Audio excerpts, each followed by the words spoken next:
Welcome to my channel, All for Health with Jane.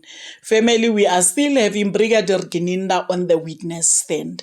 Today in court, we heard of the WhatsApp messages from Kelly Khumalo to her sister Zandile.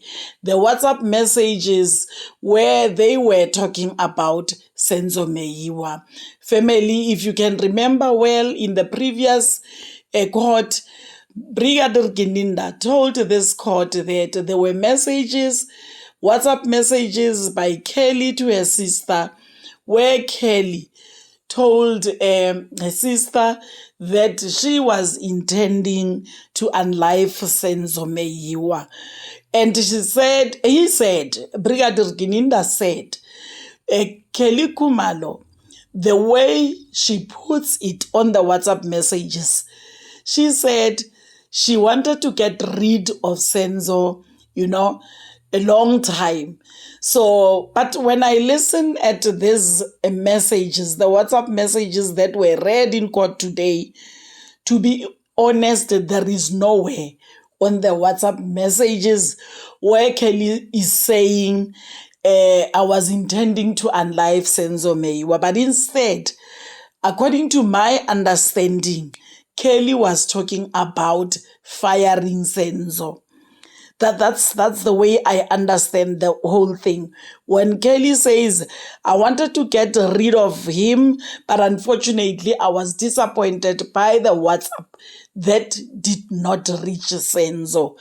Meaning in that, it's possible that in that WhatsApp, Kelly will send this WhatsApp to Senzo, telling Senzo that she is no longer interested in him or in seeing him.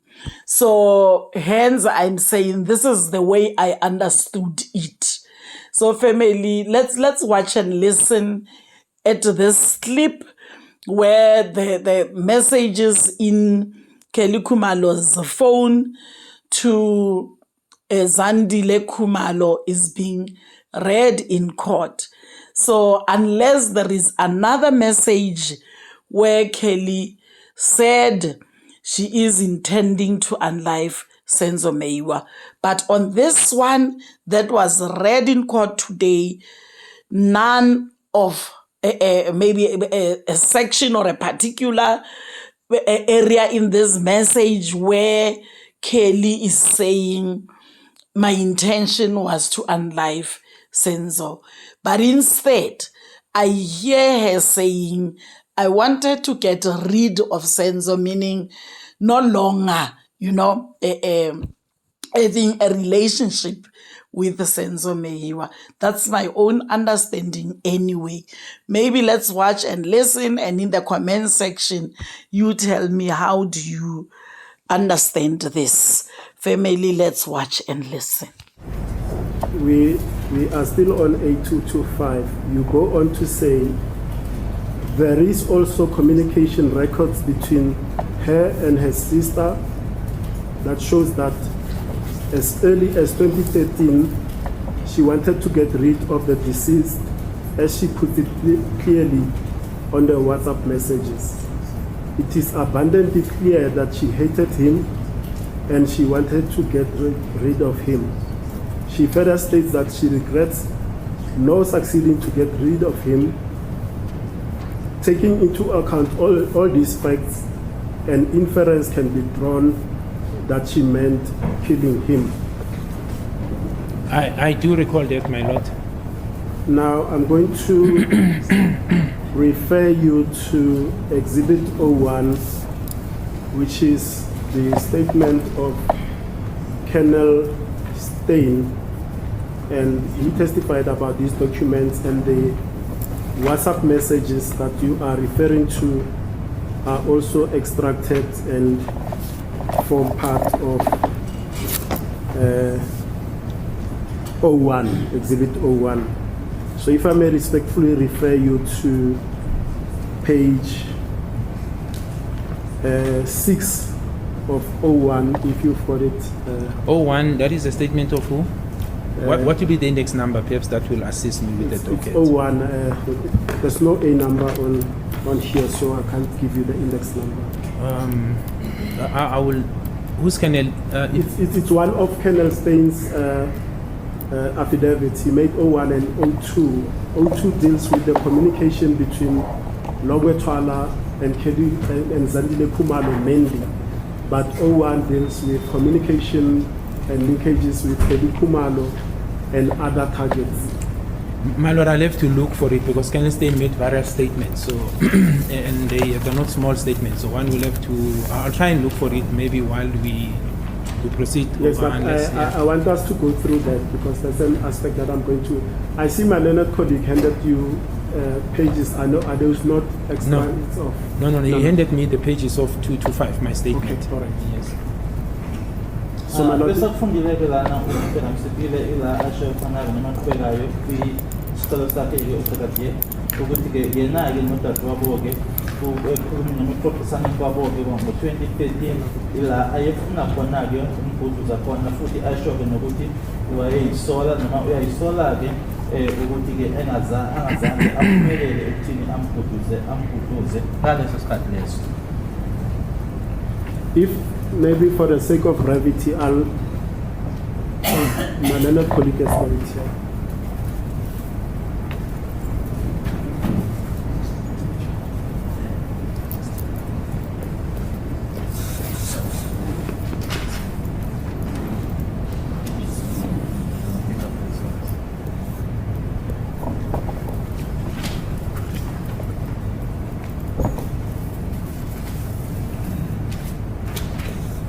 Are you in possession of 01, especially the part that has got extract of text messages between Mrs. Zandile Khumalo and Kelly Khumalo? I do have extracts, my lord, although they are not marked 01, but I suppose it refers. I do have it, something similar. Yes, if you look at the bottom of the document, it will have 6-page Colonel statement of Colonel Stein with cell number, and then it will have page 6, 7 onwards. Yes, so that's what I start, have. I think That's what I have. Page 6. Yes.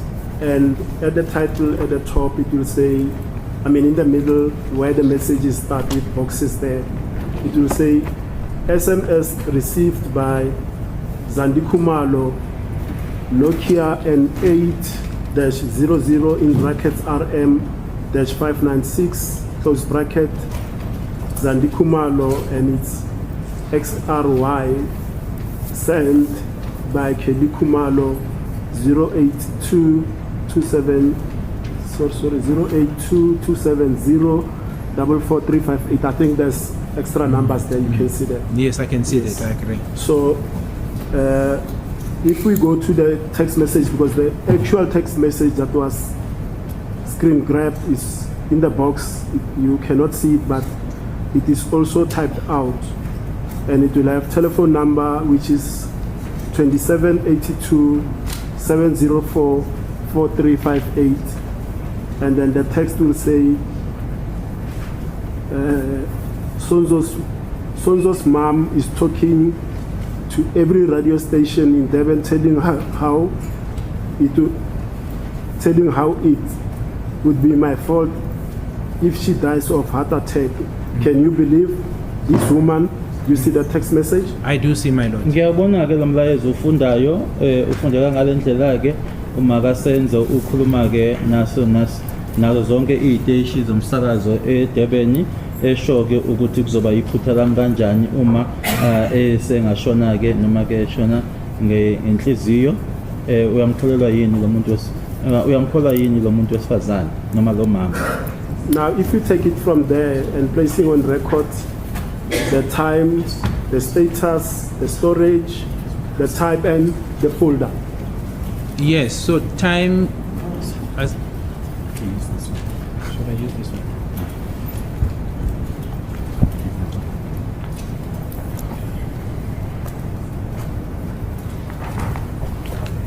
So the time, my lord, it's date and time. It's 2013 of October the 11th. Time it's 09:43:59 seconds AM. Status, it says it's read. Storage type device. Type incoming. Folder, it's inbox. Imininingwane lana ifuneka ngale ndlela ke kwakunge 2013 10 11 09 43 nama seconds of 59 ekseni iyasho ukuthi umlayezo wafundwa ke ukuthi ke umlayezo owawungena nokuthi ke i-inbox. And then let's go to the second message and place it on record. Yes. Should I place it? Yes. The second message is from 2782704438. Text reads as follows: My Lord, I regret everything. I wish I didn't allow Senzo into my life. Look at all the mess it has gotten us into. It's all his lies now affecting all of us. Sorry. Yeah. Then the time and date, my Lord, it's 2013 October the 11th, and time it's 09:46:44 seconds AM. Status, it says it's red. Storage, it says device. Type, it says incoming, and the folder is inbox. Lo mlayezo ufundeka ngale ndlela ke wabuya kule number 2782704438. Umlayezo uthi ke ngiyayisola ke ngayo yonke into ongathi ngangazange ngimvumeleke uSenzo empilweni yami. Bheka ke manje lokhu eseyisingenise kukona ke sisonke amanga akhe onke manje ke lana asenomthelela kithina sonke. Isikhathi 2013 10 11 09 46 44 AM isho ukuthi umlayezo wafundwa ukuthi ke yagcinwa kuphi noma ke storage kuona ke makhalekhukhwini device kwakuyumlayezo owawungena ke ifolder i-inbox. Let's go to the next third message on page 7 at the top. That message says telephone from 2782704438. The text reads as follows: My Lord, no Sisi, it makes matters worse for me because I am just seeing a person who is wrecking Senzo's family. Time and date, my Lord, is 2013 October 11. Time is 09:50:02 seconds AM. Status red. Storage device. Type incoming, and the folder inbox. Olandelayo ke ufundeka ngale ndlela ukuthi ke ubuya kwinumber 2782704438. Uthi ke umlayezo cha sisi sekwenza nje ukuthi izinto ke zibembi kakhulu ke manje ngoba mina ke umuntu nje obonwayo nanjengomuntu nje osakazayo noma ke ochitha umndeni kaSenzo. Isikhathi 2013 10 11 09 50 nama seconds awu2. Status iyasho ukuthi umlayezo wafundwa nokuthi ke wagcinwa kuphi storage device kwakumlayezo ongenayo ifolder inbox. Then I suppose I should proceed. Yes. Okay. The next one, my Lord, says telephone from 278270444358. Text, no. It reads as follows, the text, my Lord: No, it won't. It will just mean that I went through all this for nothing. But I think he is gonna leave because he is shit scared of his mother. I wish I was not pregnant. I was going to let him go. Time and date, my Lord, is 2013 October the 11th, and the time it's 09:53:31 seconds AM. The status says red, and the storage device type incoming, the folder it's inbox. Olandelayo ke inumber u2782 noma ubuya kwinumber ke 2782704438.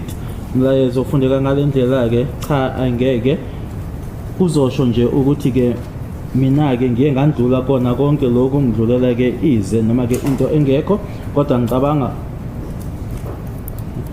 ukuthi ke uzohamba ngoba ke uyamsaba uma wakhe. Ngiyafisa nje ukuthi ngangingakhulelwe ngoba ngangizomdedela ahambe. Isikhathi 2013 10 11 09:53 ama seconds awu 31 AM. istatus yasho ukuthi umlayezo wafundwa, storage noma la ugcinwe khona ke kuwo nomakhalekhukhwini i-device, uhlobo ke kwaku message engenayo, i-folder, i-inbox. My Lord, my apologies for pronouncing this vulgar word, but that's how it's written. So I wouldn't know how to. So my apologies. The next message, my Lord, says telephone from 27827044-358. Then it says text. The text. I wish God would tell me why. Time and date is 2013 October the 11th. Time is 09:58:31 seconds AM. Status read. Storage device type incoming. Olandelayo ke umlayezo buya kuyona ke inumber 2782704438. Umlayezo ke uthi ngiyafisa ukuthi uNkulunkulu angangitshela ukuthi kungani isikhathi ke 2013 10 11 09:58 nama seconds awu 31. Uyasho ke ukuthi ke umlayezo wafundwa ke ukuthi ke wagcina kuphi kuwona umakhalekhukhwini nokuthi ke uhlobo kwakuwumlayezo ongenayo. The next one on page 8, my Lord, says telephone from 27827044-358. Text, Senzo is not strong enough for all of this, though. I feel like standing alone. Time is 2013, date is 2013, October the 11th, and time is 10:06:44 AM. Status says read, my Lord. Storage device type incoming, folder inbox. Bese futhi olandelayo ke buyeka kuyona ke number 27827044-358. Umlayezo uthi ke usenzo ke akekho strong ke for wona konke lokhu. Ngizizwa nje ingathi ngayimela ngedwa. Date u2013 10:11, isikhathi u10:06 nama seconds awu 44. Umlayezo wafundwa ke wagcinwa kuwona noma ke storage wagcinwa kuwona ke makhalekhukhwini ukuthi kwakumlayezo owathunyelwa kuyo ifolder i-inbox. The next message, my Lord, says telephone from 27827044-358. The text reads as follows: He's panicking, remember.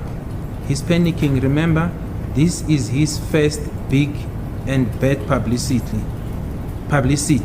So he's worried about his entire family.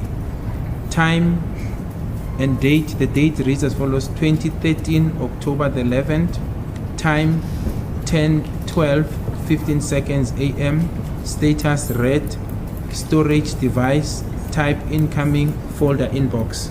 Bese ke olandelayo umlayezo inumber u27827044-358. Umlayezo ufundeka ngalendlela. Sorry. Uyatatazela ukhumbuleke ukuthi ke ikona koqala ke lokhu okukhulu kwaye futhi ke okumbeka ke elisweni elibike elimbeka ke kwiliso elibi futhi ke ukhathazekile ke mayelana nomndeni wakhe wonke. 2013 10:11 isikhathi 10:12 ama seconds awu 15.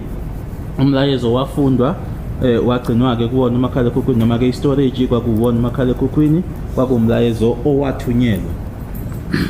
Then on page 9, my Lord, the telephone from 27827044-358. The text reads as follows: What's worse is that his family is not schooled about how to deal with the media. Bapapa nje, especially his mother, who wants to be famous at my expense. My Lord, it's difficult, yeah, but anyway, that's what it says. What's difficult? I'm saying the things that are said, they're insulting, but be that as it may, the date and time, my Lord, it's 2013 October 11. Time is 10:14:06 seconds AM. Status read. Storage device type incoming and folder inbox. Olandelayo ke ubuya kuyona ke inumber u2782704435. umlayezo uthi-ke okubike ukuthi-ke umndeni wakhe-ke awufundileke ukuthi-ke ungathi-ke udileke nazo-ke izinto ey'phathelene-ke nemedia, baphapha nje ukakhulukazi uma wakhe ofuna ukuthi adume ngami. 2013 10 11 10 14 06 wafundwa-ke umlayezo lowo wagcinwa kuwona-ke umakhalekhukhwini, kwakumlayezo owathunyelwa. The next one, my Lord, says telephone from 2782 7044 358. The text reads as follows: I don't know what he wants to do. He can go if he wants to. The date, my Lord, is 2013 October 11, time 10:14:34 seconds a.m. Status read, storage device, type incoming, and the folder it's inbox, my Lord. Ulandelayo ubuya kuyona-ke inamba 2782 7044 umlayezo uthi-ke angazi ukuthi ufuna ukwenzani, angahamba uma efuna. Isikhathi 2013 10 11 10 14 nama-seconds awu-34. Then the next one, my Lord, says telephone from 2782 7044 358. The text reads as follows: I've given him a choice to live and told him I never want him to choose between me and his family. The date is 2013 October the 11th, time 10:18 10 seconds a.m. Status read, storage device, type incoming, and the folder it's inbox, my Lord. Olandelayo yena-ke number 27827044 umlayezo uthi-ke nikezele kuyena-ke ukuthi-ke ahambe, ngamtshela-ke ukuthi futhi angifisi noma angifuni ukuthi-ke akhetheke phakathi kwami kanye nomndeni wakhe. 2013 10:11 isikhathi 10:18 nama-seconds awu-10. The next one at the bottom of the page, which will go to page 10, my Lord, starts with telephone from 2782 7044 358, and the text reads as follows: LOL. I just want this whole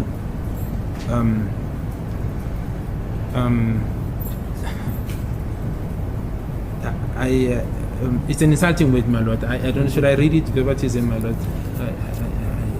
Who is insulting who? She's sending a message to Zandi, but it's I'll read it as it says, my Lord. Yeah, but I want to know who's insulting who, because you're saying the messages come from this specific number which ends with 358. So the number 358 is the number of Miss Kelly Khumalo. Kelly's number. Yes, and she's talking to the sister. Oh, the so sister. the person that has been discussed is the deceased, but it's the discussions between the two sisters. Is that so? Yes. Oh, I see. Okay. Yes. Now you don't have to read it, because at that time Senzo was still alive. Yes, he was alive. Yeah, fine. This time. All right. Huh? Are you done? No, I'm not done. Okay. So the date of this message, my Lord, says 2013 December 31. At the time, it's 11:15:51 seconds a.m. The status is read, storage device, type incoming, and the folder it's inbox, my Lord.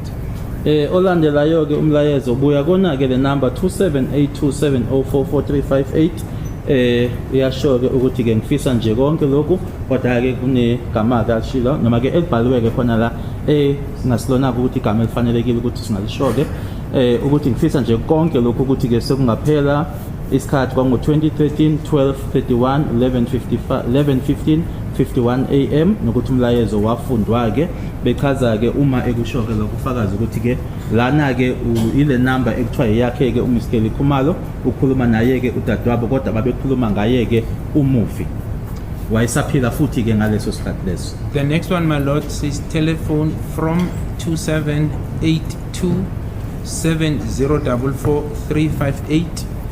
The text reads as follows: I'm emotionally drained. I sometimes feel that Senzo brought a dark cloud in my life, and I can almost hate myself for not succeeding in getting rid of him via SMS, and the SMS will not go, I feel like God is deliberately sabotaging me by keeping this man in my life.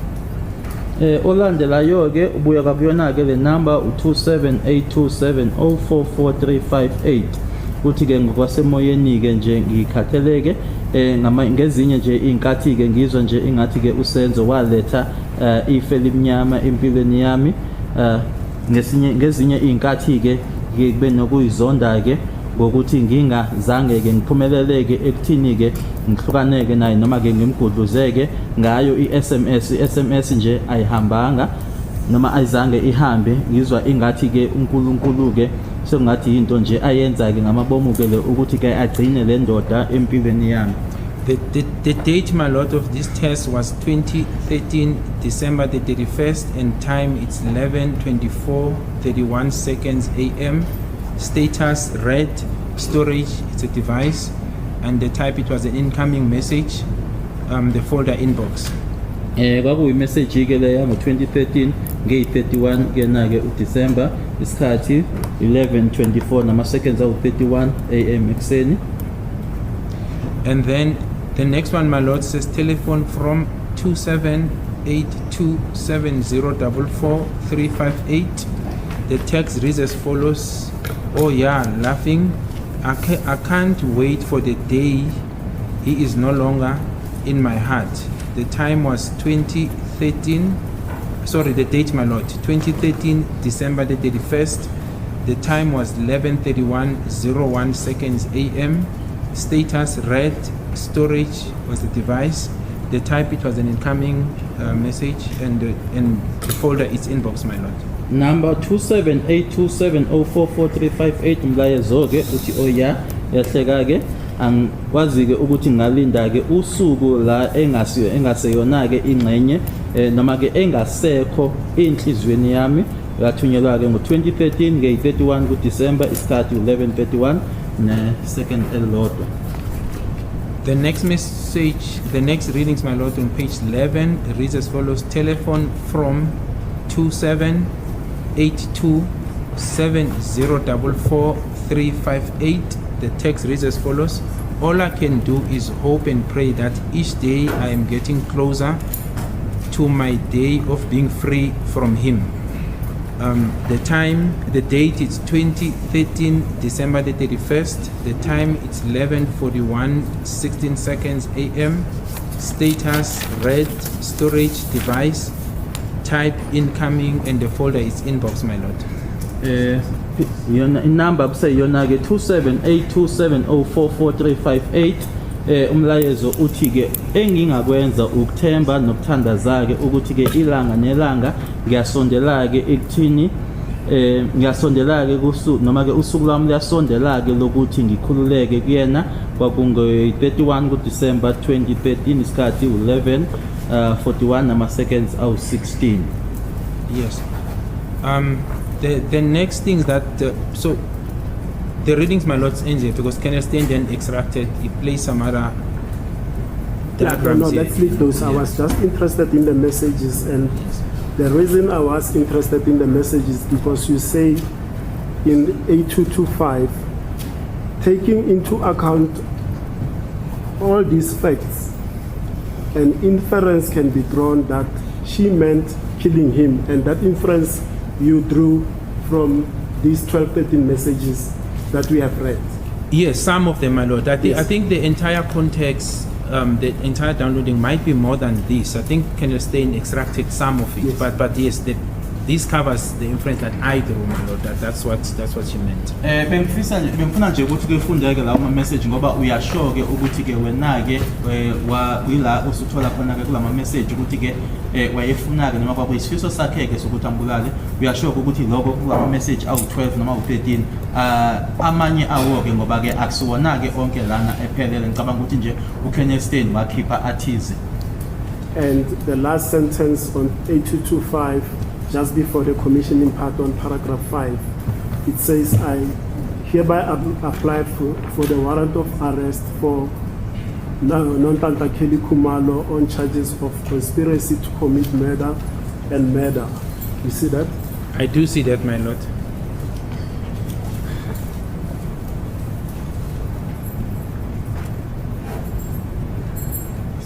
And in relation to that, you then completed the J50 form. Is that correct? Yes, I did, my lord. Lana ke kufundeka ngalendlela ke manje ke sengenza isicelo ke sokubopha ke yena ke uNonhlanhla Kelly Khumalo ke ngoinsolo noma ke kumasala ke icala lokubulala kanye futhi nokuhlanganyela ke ukuhlela ukubulala yebo ila manje sengenza khona ke noma ngibhala khona ke leyo J50. And that J50 is in your index, it will be A226. The statement is A225. The J50 form will be A226.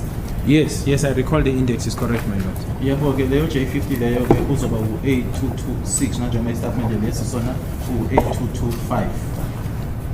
And just in passing, I don't want to belabor this point. You say then you did not execute. You went to this length to make this statement to complete the J50, but you did not execute or take the J50 plus the affidavit to the magistrate because this was prosecutorial driven investigation. What then happened? Because you were explaining something along those lines on Friday. No. It's yeah. So the correct context, my lord, I said Yes. it was my view that this is what we have. I think maybe if I can, without so that I can put it in the correct context. I said prior to the accused being indicted by the DPP, it was my initial proposal that based on what we have, she must be charged together with these 5 accused. But it was clear on our interaction that from the prosecution side, there's further investigation that must be done. That led me to this statement 225 that Mr. Ramsipil is going through now, my lord, where I then came to say this is the further evidence that we have now collected, the cell phones and so forth. But as I said, it was a procedural-driven investigations. It was provided what I have, the application, and through the discussion, I was advised to hang on to it at that stage, my lord. There we are, family. You know, family, when people are enough of one another, they do fire each other. And sometimes before you even tell your partner that you are no longer interested, you'll discuss that with a person you trust. What I see here, Kelly was discussing Senzo with her sister Zandile, telling Zandile that I am enough. Because when you listen at this conversation, you'll realize that Kelly was complaining that Senzo do not have a backbone. So Senzo's mom is complaining about this relationship of Kelly and Senzo. And obviously, Kelly expected Senzo to do something about that, but she says Senzo fears his mom. Definitely, he's not going to call his mom to order. So this did not sit well with Kelly. This is the way I interpret the whole thing. So family, you have the right to say it in any way. According to me, hence until today, Kelly is not behind bars. Because if Brigadier Gininda was given this as evidence that he feels it's enough to put Kelly behind bars, I am saying, according to me, this is not enough. There is nowhere where Kelly says, I wanted to kill Senzo. But it says, I wanted to get rid of him. I used a WhatsApp message. Unfortunately, the message did not reach Senzo. This is what I understand. This is the way I understand it, family. So maybe in the comment section, let's talk about it.